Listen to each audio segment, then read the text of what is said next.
I'm here with the fascinating Haydn Brooks, who is secretly my favourite interview because he bought beer. Now, Haydn has a Big Four background and he founded Risk Ledger this year. So, Haydn, can you tell us a little bit about your new company, Risk Ledger? Of course. So my background, I was a manager within a startup originally. Before that, I was Big Four, so I was KPMG and Deloitte.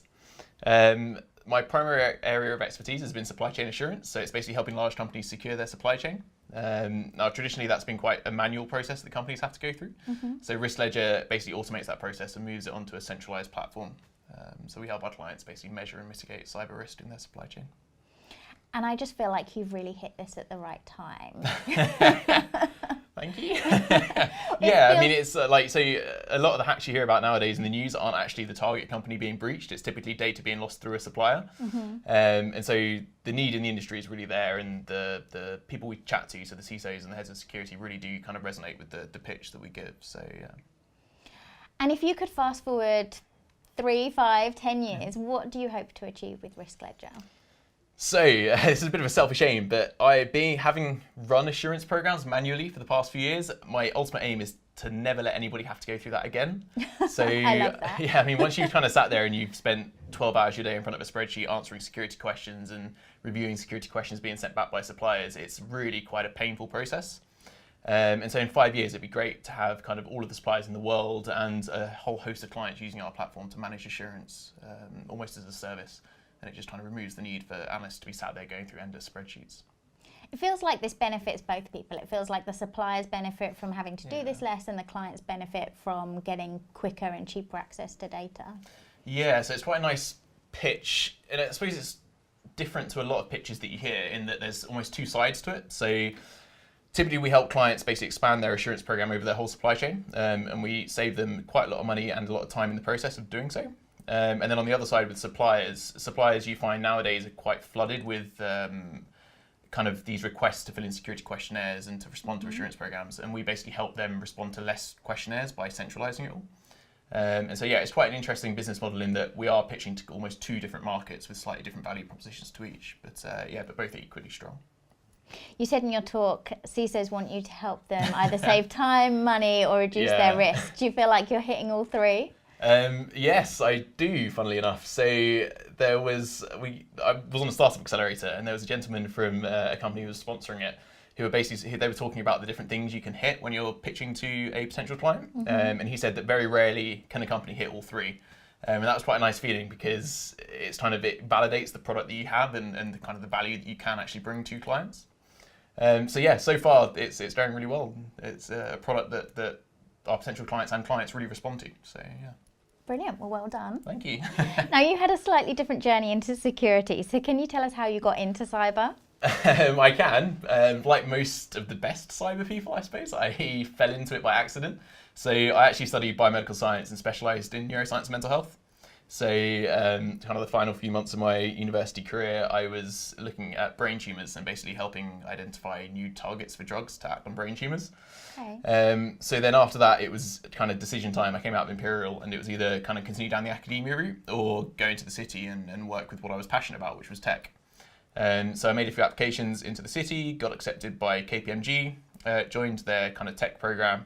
And at the time, they were growing their security team quite a lot. And people always think security is a very kind of technology-focused area, and it is at its core. But then there are kind of domains around risk management and social engineering that actually having the neuroscience and psychology background really did kind of help me. Yeah. And so yeah, I kind of fell into it from that respect, and then yeah, never looked back. Within the first kind of 2 months, I was hooked. Brilliant. What do you think the future of cybersecurity looks like? Big question. Yeah. So everyone's talking about AI and machine learning. I think a lot of people are talking about it from a defensive point of view and how we can utilize ML and AI to kind of analyze data at larger data sets and spot kind of more granular attacks. Not many people are actually talking about it from an automated attack point of view, and I think that's quite an important thing to look at. So I'd say that kind of will come into focus in the next few years. I think there's already been some pilots of there was a social engineering tool that basically scanned people's Twitters and then automatically came up with something and a link that they'd respond to, all based on kind of machine learning. So that's a big area. On top of that, I think there'll be more of a focus on just going back to the basics. So every few years I tend to see that there's kind of a massive call for companies to go back to the basics, changing default passwords on your network, like really quite basic controls that people just assume they have. And I think we'll start to see that again quite soon as well. And obviously with your neuroscience background, people are a big part of security as well. Do you think that's going to be something that we see more of, more about focusing on the people? Yeah. So, I mean, your people are your biggest asset, but also your biggest risk. So a lot of the breaches that happen, I mean, I've worked with pen testers and performed social engineering audits, and typically we can always breach a company through the people. And kind of on the flip side of that, it's quite hard to train people to be able to counter such attacks or even spot such attacks, because you can mask them quite easily. Yeah. And so yeah, that's definitely kind of quite a large pain point in the industry at the minute. And yeah, you'll start to see more and more companies. So there's already companies doing kind of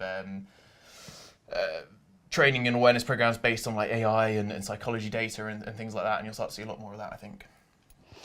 Now, your career trajectory has been pretty impressive. So if you were going to give a piece of advice to somebody who was thinking about coming into the industry, what would it be?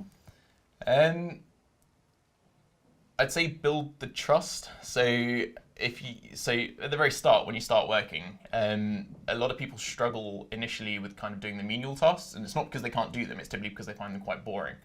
And I definitely did when I started kind of in Big Four. I definitely struggled with the basics, and it wasn't just because I couldn't do them, it was just sitting in front of a spreadsheet for 12 hours isn't what anyone really wants to do.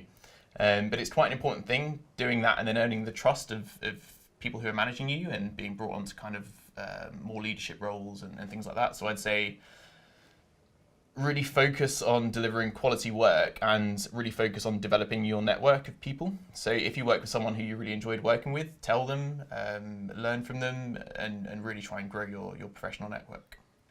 I think that's really good advice. And actually your career is proof that in cybersecurity, very quickly you can progress and you can really move up the ladder as quickly as you're prepared to if you're going to put the work in. Yeah, I'd echo that. It also helps, I suppose, to develop kind of different skill areas that aren't traditionally developed when you start working. So, for example, I had a background in a bit of sales, so that helped being an analyst and kind of knowing how to sell. So yeah, it's been fun. Good. Well, I'm really excited to see what you do with Risk Ledger. I hope you. it goes well. And thank you very much for speaking with me this evening. It's lovely, thank you.